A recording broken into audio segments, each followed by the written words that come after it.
Hello friends, welcome to optimistic studies. Optimistic studies में आप सभी का स्वागत है। हमने इंग्लिश पेडागोजी में स्टार्ट किया था evaluation of language comprehension and proficiency, जिसका हमने पार्ट 1 देख लिया था। आज हम पार्ट 2 देखने वाले हैं। तो चलिए फिर हम आज की क्लास को अपनी स्टार्ट करते हैं। तो आज की क्लास में हम क्या देखेंगे, तो हमारा जो पहला पॉइंट है वो ये है कि टाइप्स ऑफ असेसमेंट, आखिरकार कितने प्रकार की असेसमेंट होते हैं, टाइप्स की बात हो रही है। तो सबसे पहला टाइप निकल कर के आता है हमारा फॉर्मेटिव। लेकिन फॉर्मेटिव बोलने से पहले हमें ये बात बिल्कुल क्लियर होनी चाहिए कि आखिरकार असेसमेंट कितने प्रकार का है। तो असेसमेंट 3 प्रकार का है। There are 3 kinds of assessment. कहाँ पे स्कूल एजुकेशन में, विद्यालयीन शिक्षा के अंतर्गत 3 प्रकार के असेसमेंट होते हैं। ठीक है, पहला क्या है, तो फॉर्मेटिव है, सृजनात्मक। ये क्या होता है, तो this occurs over the short term as learners are in the process of making meaning of new content and integrating it into what they already know. Formative है यानी कि हम और जो सीख रहे हैं, जो चीज़ हम एक्स्ट्रा चीज़ें, हमारा जैसे सिंपल सी बात है, यदि हमारी बुक में 15 चैप्टर्स दिए गए, फर्स्ट चैप्टर कंप्लीट हो गया, सेकेंड में आ गए, यानी कि क्विक रिजल्ट बताता है। क्विक रिजल्ट और वी कैन से थोड़े समय के लिए, है ना। ये यदि सिंपल से यदि हम इसकी बात करेंगे तो हमें जो चीज़ पहले से पता है और हम जो चीज़ पढ़ते जा रहे हैं, ये फॉर्मेटिव वही है ना। फिर feedback to the learner is quick, तुरंत बता दिया गया है, फीडबैक दे दिया गया है कि नहीं तुम्हारा आज का परफॉर्मेंस बिल्कुल ठीक नहीं रहा है, कल फिर दोबारा पढ़ करके आओगे तुम। ठीक है, यानी कि लर्नर्स को क्विक फीडबैक मिलता है to enable the learners to change their behaviours and understanding a quick. देखो, किसी भी चीज़ में हमें क्विक फीडबैक मिलता है, तो वो हेल्प किस में करता है हमारी, कि हम कहाँ पे हमसे गलतियाँ हुई, कहाँ पे हमें अपने व्यवहार को बदलने की आवश्यकता है, और यानी कि और हमें अपनी समझ को कहाँ पे विकसित करना, कहाँ पे क्या चीज़ में परिवर्तन लाना है, ये हमें फीडबैक से पता चल जाता है। क्यों? क्योंकि ये जो है फॉर्मेटिव की यदि हम बात करें तो एकदम क्विक है। ये क्या है? क्विक है। Quick in what sense? Quick in assessing and quick in giving the feedback to the learners. ठीक, नेक्स्ट आ जाओ। फॉर्मेटिव असेसमेंट ऑल्सो अनेबल्स, ये साथ ही साथ और किस चीज को अनेबल करती है, then it also enables the teachers to rethink their instructional strategies, activities and content based on student understanding and performance. देखो, टीचर ने तो पढ़ा दिया एक चैप्टर, लेकिन बच्चों को आ नहीं रहा है, तो कहाँ पे क्यों किसी को भी समझ में नहीं आया है। यदि 1-2 बच्चों को समझ में नहीं आता तो बात समझ में, इतने सारे बच्चों को समझ में कहाँ पे क्या मुझे परिवर्तन लाने की आवश्यकता है, तो शिक्षकों को भी अनेबल किया जाता है कि आप पुनर्विचार तो करो कि कहाँ पे आपको चेंजेस लाने हैं, क्या करवाना है, कौन सी एक्टिविटीज है, क्या कंटेंट है, जिससे एक बेटर रिजल्ट, एक बेहतरीन रिजल्ट मिल सके। The teacher's role here is similar to that of a coach. यहाँ पे सिमिलर किसके जैसे होता है टीचर का रोल, तो क्रिकेट या फिर खेल के मैदान में जो कोच का काम होता है, वही यहाँ पे किसका काम हो रहा है, टीचर का काम होता है। तो फॉर्मेटिव असेसमेंट ना अनौपचारिक, इनफॉर्मल है, जैसे कि ऑब्जर्विंग द लर्नर्स वर्क, और formal like a written test. यदि फॉर्मल असेसमेंट की यदि हम बात करें, है ना, तो वो यानी रिटन टेस्ट जो होता है उसको, लेकिन ये फॉर्मेटिव असेसमेंट इनफॉर्मल है, अनौपचारिक है। ठीक है, तो ये हमें बिल्कुल याद रखना है कि ये अनौपचारिक है, यहाँ पे कोई रिटर्न टेस्ट या ये सब ये नहीं है। यहाँ पे क्या होता है, यहाँ पे तुरंत पढ़ाओ, तुरंत पूछ लो, कल आज हमने पढ़ा है, कल आपका टेस्ट है। ठीक इस तरीके की बात होती है। It is most powerful type of assessment for improving students understanding and performance. बहुत ज़्यादा ज़रूरी। क्यों? क्योंकि पढ़ करके गए, नहीं समझ में आया, दोबारा हमें बोला गया कि दोबारा पढ़ करके आना। हमारा वो पॉइंट जितने बार हमसे बोला गया, हम पढ़ करके गए और हमारा वो पॉइंट बहुत ही ज़्यादा स्ट्रॉन्ग हो गया। जब स्ट्रॉन्ग हो गया तो ये बच्चों की भी मदद करता है अंडरस्टैंडिंग में और परफॉर्मेंस में कि किस तरीके से हमें उसको इम्प्रूव कर लेना है। ठीक, नेक्स्ट आ जाते हैं, आगे क्या बताया गया है, tools and techniques of formative assessment. कोई टूल्स है क्या इसके? जी हाँ है, आइए देख लेते हैं। यदि टूल्स आपका क्वेश्चन है तो टेक्निक क्वेश्चन के लिए एग्जाम ले लो ना। अब इतने सारे क्वेश्चन रखे हो, एग्जाम कंडक्ट करवाओ, ठीक है।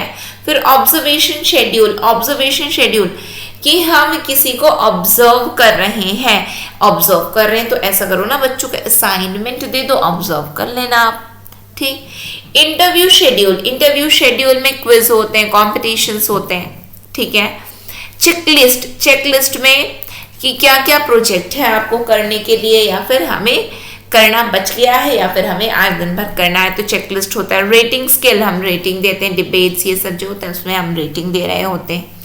एनेक्डोटल रिकॉर्ड्स, एनेक्डोटल रिकॉर्ड्स में एलोक्यूशन, एनेक्डोटल रिकॉर्ड्स की यदि हम बात करें तो ये क्या है, तो एनेक्डोटल सिंपल यदि हम समझें तो एनेक्डोट, एनेक्डोट में शॉर्ट स्टोरी, किसी के भी बेस्ड शॉर्ट स्टोरी एनेक्डोट है, ठीक है।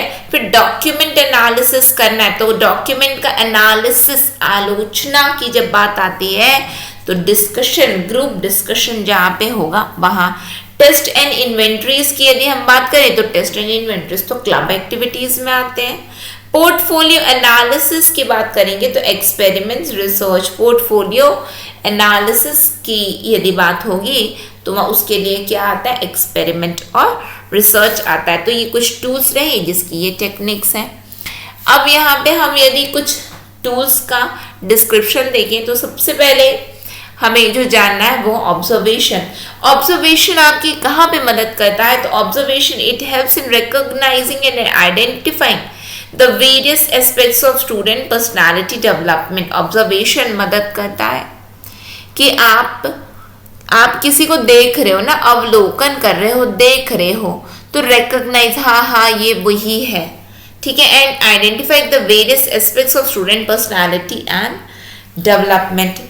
फिर टेक्निक्स लाइक जैसे कि डिबेट हो रहा है, ठीक, बहसबाजी, एलोक्यूशन हो रहा है, ग्रुप वर्क हो रहा है, और प्रैक्टिकल और laboratory activities, projects etcetera can be use. Techniques observation कैसे किया जा सकता है, तो डिबेट करवा लो, एलोक्यूशन करवा लो, ग्रुप वर्क करवा लो।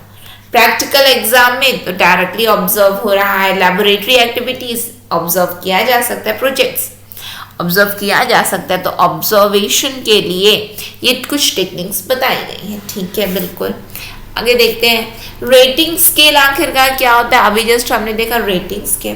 तो रेटिंग स्केल क्या है, it is used wherever response of a learner behavior is likely to be continuum from excellent to bad and from satisfactory to unsatisfactory. Rating scale, तुम कहाँ थे कहाँ पहुंच गए, या फिर कहाँ थे कहाँ पहुंच गए, बस वही है रेटिंग स्केल, ठीक। फिर होता है एनेक्डोटल रिकॉर्ड। तो ये रिकॉर्ड है कोई भी conduct thinking skills and capabilities revealing what, revealing significant features of the child's personality। anecdotal records simply record ही होते हैं, ठीक है। रिकॉर्ड के अंतर्गत जहाँ पे देखा जाता है कि क्या है, बच्चे का परफॉर्मेंस कैसा है, यानी कि पर्सनालिटी कैसी है, तो वही एनेक्डोटल रिकॉर्ड्स है जहाँ पे children's child's personality and prove very helpful in understanding child's behavior in diverse situation। बच्चों की जो अलग अलग स्थितियां रहती हैं उस समय बच्चों का कैसा व्यवहार है, ये सब एनेक्डोटल रिकॉर्ड से पता चलता है, ठीक है। क्योंकि ये बच्चों की पर्सनालिटी, बच्चों का व्यक्तित्व कैसा है उसको उजागर करने का कार्य होता है, किसके थ्रू, तो रिकॉर्ड्स के थ्रू। रिकॉर्ड्स कैसे, तो कंडक्ट के, थिंकिंग्स के, स्किल्स के, कैपेबिलिटीज के, ठीक है। एनेक्डोटल रिकॉर्ड्स हो गया। पोर्टफोलियो क्या होता है, तो पोर्टफोलियो के अंतर्गत interim assessment. Interim assessment means what, this takes place occasionally over a longer time period. Portfolio की बात हो रही है तो ये ओकेशनली, कभी कभार होता है, ज्यादा समय के लिए, over a longer time period. This takes place occasionally, sorry मैंने जो बताया यहाँ पे मैं दोबारा रिपीट करूंगी, ये कभी कभार होता है, ओकेशनली होता है, बहुत समय लगता है इसमें पोर्टफोलियो में। इंटरिम असेसमेंट है Feedback to the learner is more formal, using tools for assessment like projects, written assignment and tests. यानी कि फीडबैक पोर्टफोलियो में फीडबैक दिया जाता है, जो कि वो feedback to the learner is more formal, using tools for assessment like projects, written assignment and test. The learner should be given opportunities. कैसी अपॉर्चुनिटी बच्चों को दी जाएगी? टू री डेमोन्स्ट्रेट देयर अंडरस्टैंडिंग, कि आपने जो समझा, नहीं मैंने ना ये समझा था, हाँ ठीक है बता दो. तो वही क्या है पोर्टफोलियो के अंदर, यानी कि ये ओवरऑल देखा जाए तो इस टेक्निक के अंदर आता है, फॉर्मेटिव असेसमेंट के अंतर्गत ये सभी बातें आती हैं. ठीक है, तो learner should be given opportunities किस चीज की? तो to demonstrate their understanding when the feedback has been understood and acted upon. Interim assessment क्या है? तो interim assessment means it can help children's identify gaps between students' understanding and the teacher's instruction.